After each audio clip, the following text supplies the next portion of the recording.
For this recipe, you'll need 250 grams of fettuccine or spaghetti, about 8 to 12 cloves of garlic or a bulb, about 400 grams of tomatoes. I use my ones that are getting a bit softer, and then some olive oil and some salt.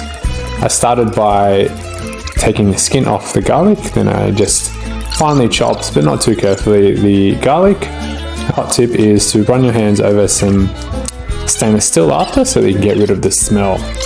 Then I chopped up my tomatoes into smallish pieces, not worrying about being too precise because it's all going to melt, or it's going to saute down really in the frying pan. Once that's ready to go, I got my frying pan ready with some olive oil.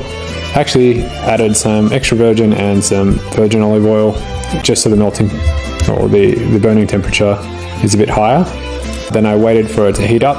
Once I saw the garlic was floating a little bit, I added it all in.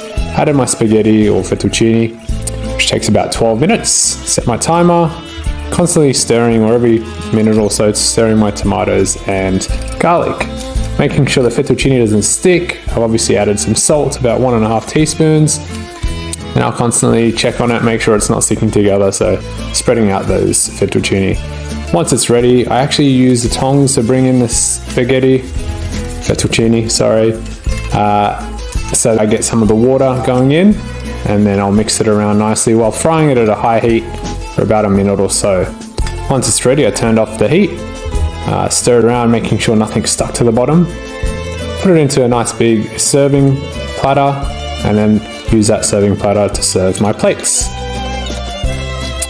Now I garnish with a bit of cheese. Already added a bit of chili and chili oil, and I also added some basil just to garnish at the top as well. A bit of a presentation style that I like. And that's it. In about 20 minutes you can make your very own